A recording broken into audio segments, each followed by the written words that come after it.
ఇక్కడికి వచ్చి ఇన్ని రోజులైంది, కానీ సాయి ఇంతవరకు మీ తాతగారి కళ్ళకు వైద్యం ఎందుకు చేయలేదు?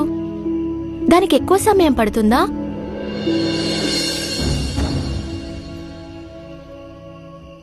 సాయి చేసే చమత్కారానికి సమయం ఎందుకు?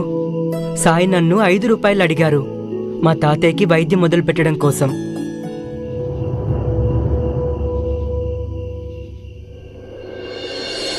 లేదు లేదు, మీరు తప్పుగా ఏవి అనుకోకండి. సాయికి డబ్బుల మీద ఆశ లేదు.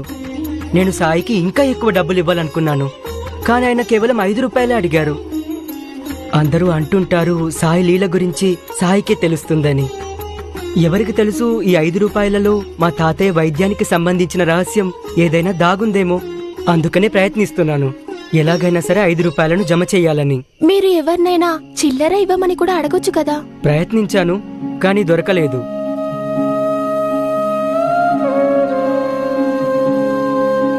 చాలా కాలంగా మా నాన్న అస్సలు చెప్పులు కుట్టలేదు. అందుకని మేము దాచుకున్న డబ్బులు మొత్తం ఖర్చయిపోయాయి. సాయి డబ్బులు తీసుకోరని తెలిసే మేము ఇంత దూరం వచ్చాము. మరైతే వైద్యం ఎలా జరుగుతుంది? సాయి అయితే నన్ను 5 రూపాయలు అడిగారు, అలాగే మిమ్మల్ని కూడా అడుగుతారు.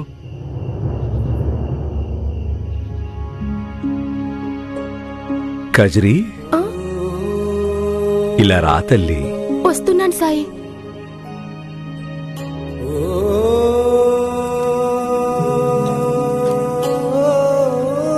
ఏంటి సాయి? కజరీ, మీ నాన్నకి కంటి చూపు తెప్పించడానికి బదులుగా నువ్వు ఒక పని చేయాల్సి ఉంటుంది.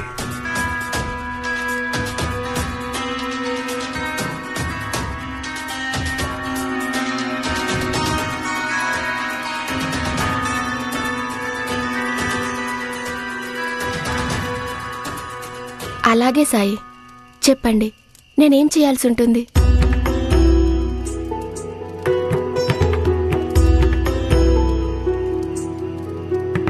తాతయ్య, ఇప్పుడు పాపం తన 5 రూపాయలు ఎక్కడి నుండి తీసుకొస్తుంది? నా దగ్గర కనుక ఎక్కువ ఉండుంటే నేను తప్పకుండా తనకి సహాయం చేసేవాణ్ణి.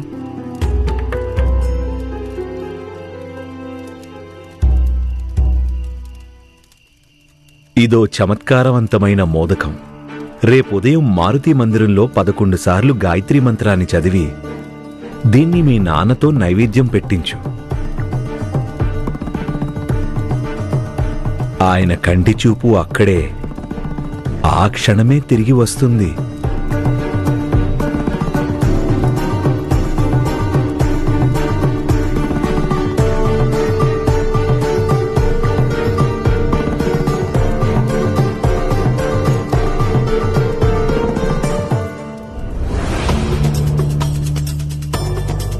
మనసులో చాలా ప్రశ్నలు తలెత్తుతాయి, కానీ ఇప్పుడు నువ్వు ఏమీ ఆలోచించకు.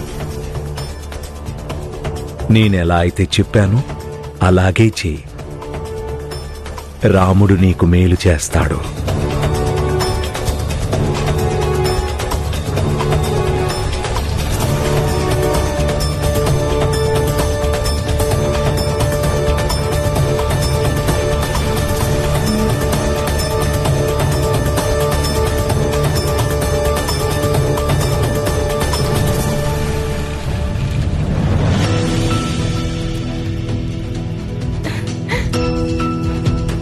ధన్యవాదాలు సాయి.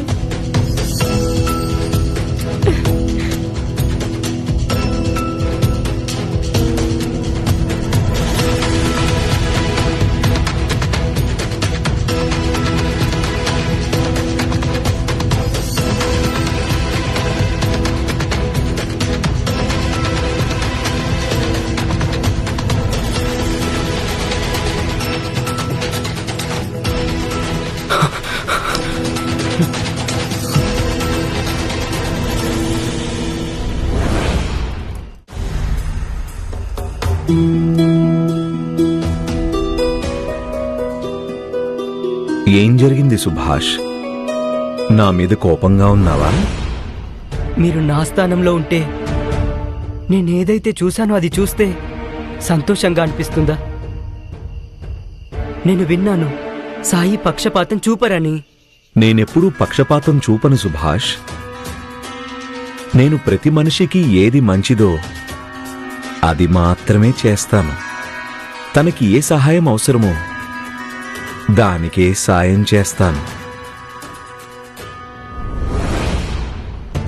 బాగుంది సాయి, బాగుంది.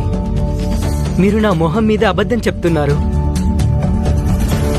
చెప్తాను మీరు ఎలా పక్షపాతం చూపించారని.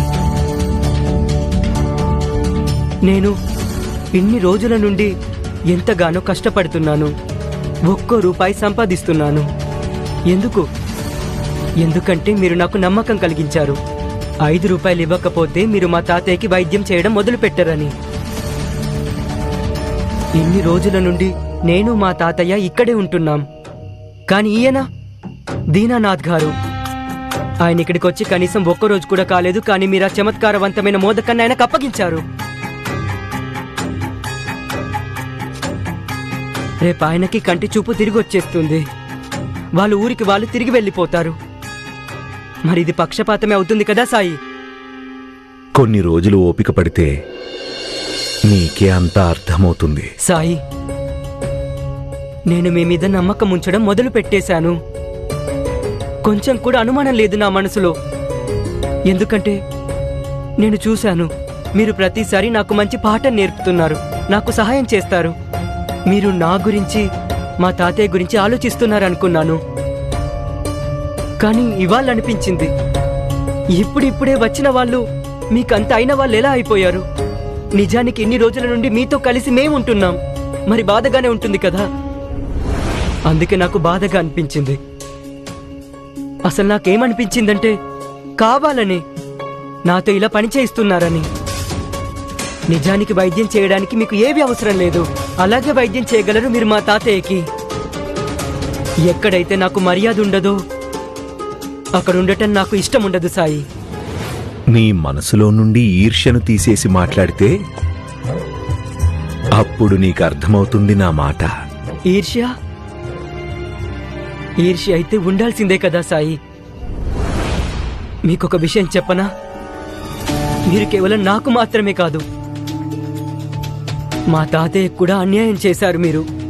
లేదు సుభాష్, అన్యాయం ఎప్పుడవుతుందంటే ఆ ఈర్ష్య నీ మనసులో పెరిగి పెద్దది అయినప్పుడు. లేదు సాయి, ఒకవేళ అది పెరుగుతుందంటే కూడా దానికి పూర్తి బాధ్యులు మీరే. ఎందుకంటే ఆ మనిషి మా తాతయ్య కంటే తక్కువ వయసులో ఉన్నారు. మిగతా అన్ని విధాలుగా ఆరోగ్యంగా ఉన్నారు. ఆయనకి చూపు ముందుగా వస్తుంది. నువ్వు ఏదైతే ఆలోచిస్తున్నావో, నువ్వు ఏదైతే చెప్తున్నావో అది నీతో నీ ఈర్ష్య చెప్పిస్తోంది సుభాష్. త్వరలోనే నీకు నీ తప్పు గురించి తెలుస్తుందిలే. నేను నా తప్పు గురించి తెలుసుకున్నాను సాయి. ఆ తప్పు నేను ఇక్కడికి వచ్చి చేశాను.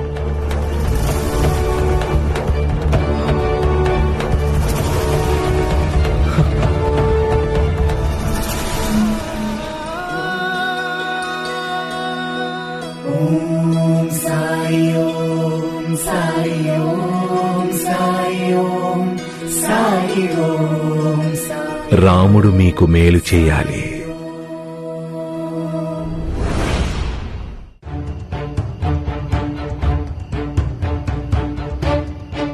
ఏవండి? చెప్పండి. ఇక్కడ నుండి నగరానికి వెళ్ళడానికి ఎడ్ల బండి ఎక్కడ దొరుకుతుంది? ఇప్పుడైతే ఎక్కడా దొరకదు. ఎడ్ల బండి అయితే మీకు పొద్దున్నే దొరుకుతుంది. ఉదయమా? అలాగైతే ఉండటానికి ఏదైనా చోటు? ఇక్కడ ఉండడానికి చోటైతే కేవలం దీక్షిత్ వాడలోనే ఉంటుంది. కానీ ఇప్పుడు అది ఖాళీగా లేదు. నేను మా ఇంట్లోనే చోటిచ్చేవాణ్ణి, కానీ మా ఇంటికి అతిథులు వచ్చున్నారు. మీరు షిరిడిలో ఎవరింట్లోనైనా అడిగి చూడండి, ఎవరూ కూడా కాదనరు. ఇక్కడ అందరూ సాయి భక్తులే, ఎవరిని అడిగినా కాదనరు. పద. సాయి సాయి సాయి అందరూ ఆయననే జపిస్తున్నారు. బాబు, ఈ ప్రసాదం తీసుకో. పద. ఇదో చమత్కారవంతమైన మోదకం. రేపు ఉదయం మారుతి మందిరంలో 11 సార్లు గాయత్రి మంత్రం చదివి దీన్ని మీ నాన్న చేతులతో పెట్టించు. ఆయనకి కంటి చూపు అక్కడే, ఆ క్షణమే తిరిగి వస్తుంది. నేనలా జరగనివ్వలేను.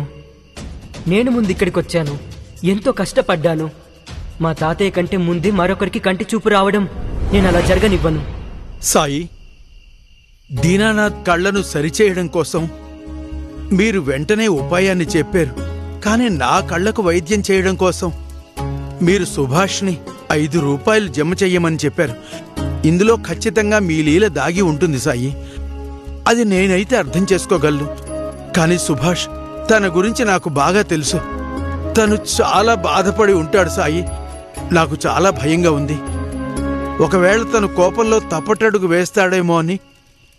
కానీ సాయి, సుభాష్ ఎక్కడికి వెళ్ళాడు? మీరు చింతించకండి అమరపాల్ గారు. ఏం జరిగినా సరే అందులో అందరికీ మంచే జరుగుతుంది. కానీ నాకు కంగారు తగ్గడమే లేదు సాయి.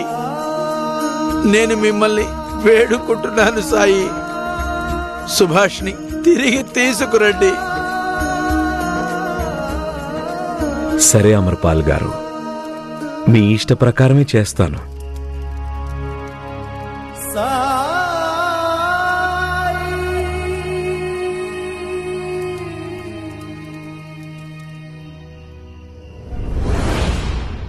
సుభాష్,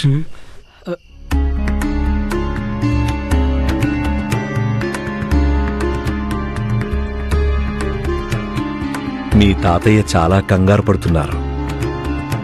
నిన్ను వెతికి తీసుకురమ్మని ఆయనే నన్ను ఇక్కడికి పంపారు. సాయి, అది నాకు కాస్త కోపం వచ్చేసింది, అందుకే ఇలా బయటికి వచ్చేసాను. సరే, ఇంక వచ్చి పడుకో. సుభాష్, నువ్వు నా మీద కోపంగా ఉన్నావు. దానివల్ల నువ్వు మీ తాతయ్య దిగులుని పెంచకు. పద. సరే.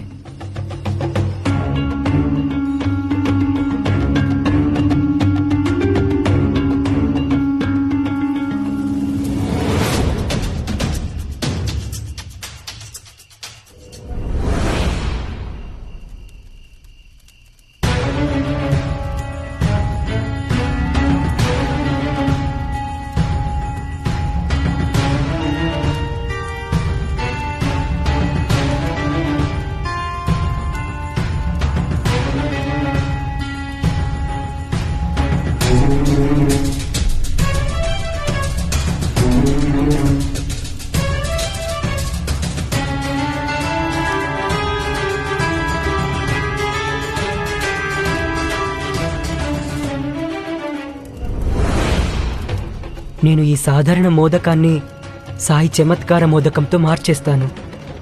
అప్పుడు దీనానాథ్ గారికి కంటి చూపు రాదు. మా తాతయ్యకి ఆయన కంటే ముందే కంటి చూపు వస్తుంది.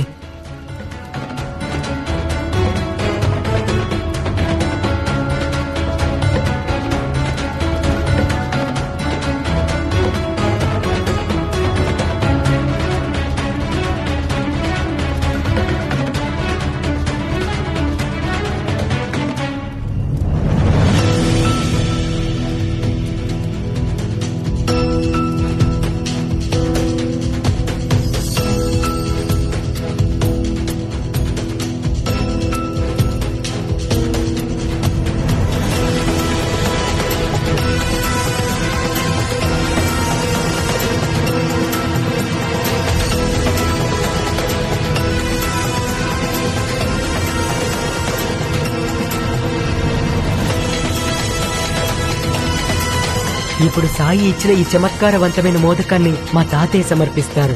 ఆయనకి కంటి చూపు మళ్ళీ తిరిగి వచ్చేస్తుంది.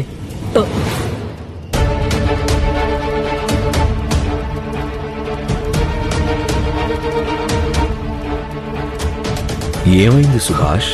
ఇంత రాత్రివేళ ఇక్కడేం చేస్తున్నావు?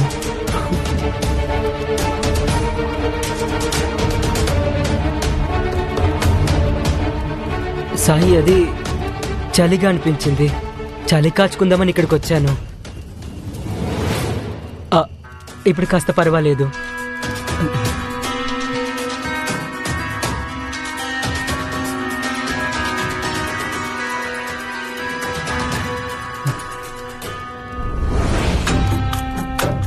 సాయి కారణంగా ఆ చమత్కారవంతమైన మోదకం కింద పడిపోయి ఉండేది. కాస్తలో దొరికిపోయేవాణ్ణి. కానీ కనీసం నా పని పూర్తి కాకపోయినా వేరే వాళ్ళకైతే కాదు కదా.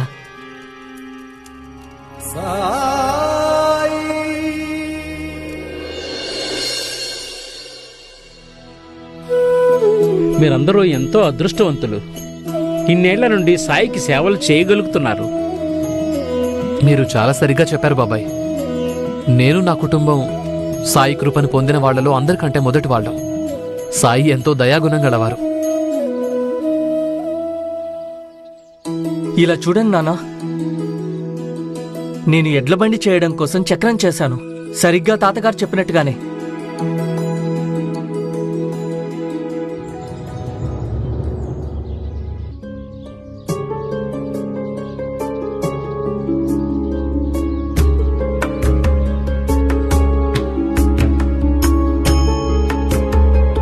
ఈ చక్రం మీద ఈ పనితనం బాగలేదా నాన్న? మన పక్క ఊరైన నందా గ్రామంలో గుర్రపు బండను తయారు చేసే కార్ఖానా ఉండేది కదా, దాని పనితనం కూడా అచ్చం ఇలాగే ఉండేది. నువ్వు ఇది ఎలా చేసావు? నేను ఆ తాతగారి దగ్గర నేర్చుకున్నాను. ఇంతకీ మీరు ఎక్కడి నుండి వచ్చారు? నంది గ్రామం. తాతగారా? ఇంతకీ ఆయన పేరేంటి? నాకు ఆయన పేరు పూర్తిగా తెలీదు, కానీ సాయి ఆయన్ని అమర్పాల్ గారు అని అంటుంటారు. ఆయన పూర్తి పేరు అమర్పాల్ ఘోక్లే.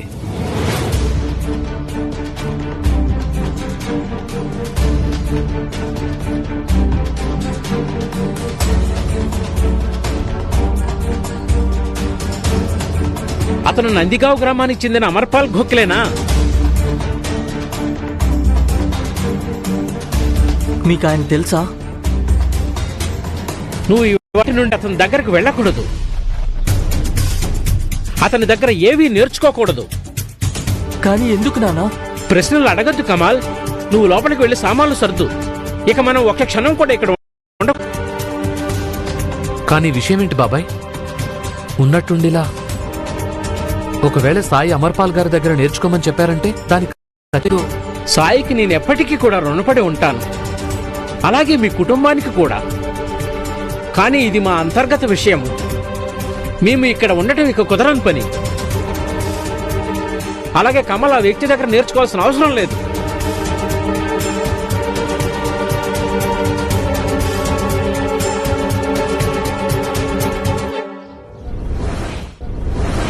కమల్ ఇంతవరకు రాలేదే. వస్తారులే తాతయ్య. అంతేకాదు సుభాష్, నువ్వు కూడా వెళ్ళాలి కదా 2 రూపాయలు సంపాదించడం కోసం. తాతయ్య, ఒక మాట చెప్పనా? ఇంకిక్కడ ఎలాంటి లాభం ఉండదనిపిస్తుంది నాకు. ఎందుకంటే ఒకవేళ సాయి సహాయం చెయ్యాలనుకుంటే ఈ పాటికే చేసుండేవారు. నాన్న, నెమ్మదిగా నెమ్మదిగా రండి నాన్న. ఒక్క నిమిషం ఆగండి. దీనానాథ్ గారు, మీరిక్కడ గుడికి వెళ్ళొచ్చేశారా? దీనానాథ్, మీకు కంటి చూపు తిరిగి వచ్చేసిందా? మేమింకా గుడికి వెళ్ళనే లేదు. కానీ ఎందుకు? మేం మోదకం పెట్టడానికి వెళ్ళాలని అనుకున్నాం, కానీ నాన్న కోరిక ఏంటంటే తాతగారు కూడా మాతో గుడికి రావాలని. తాతగారు, మీరు మాతో పాటు గుడికి రాగలరా? తాతయ్య ఎందుకు రావాలి? మోదకం మీకోసం కదా, మీరు వెళ్ళండి. సుభాష్, దీనానాథ్ మీ తాతయ్యని గుడికి తీసుకెళ్ళడానికి ఎందుకొచ్చాడు? దీని గురించి నీకు మందిరానికి వెళ్ళాక తెలుస్తుంది. ఇవాల్టి రోజు దీనానాథ్కి చాలా సంతోషించాల్సిన రోజు. ఒకవేళ తను తన సంతోషాన్ని మీతో కలిసి పంచుకోవాలని అనుకుంటే అది చాలా మంచి విషయమేగా. అమర్పాల్ గారు, మీరు కూడా వాళ్లతో వెళ్లడం మంచిదని నాకు అనిపిస్తుంది. మీరెలా అంటే అలానే సాయి. సుభాష్, పద, నన్ను తీసుకెళ్ళు. కానీ తాతయ్య... బాబూ, నిజానికి నిన్న రాత్రి నుండి నాకు గుడికి వెళ్ళాలి అని చాలా ఆశగా ఉంది. ఇప్పుడు నువ్వు చూసావా, భగవంతుడు దీననాథ్ రూపంలో నన్ను పిలవడం కూడా జరిగింది. ఇప్పుడు పద, నన్ను తీసుకెళ్ళు బాబు. పద. పదండి పదండి నాన్న, నెమ్మదిగా నడవండి.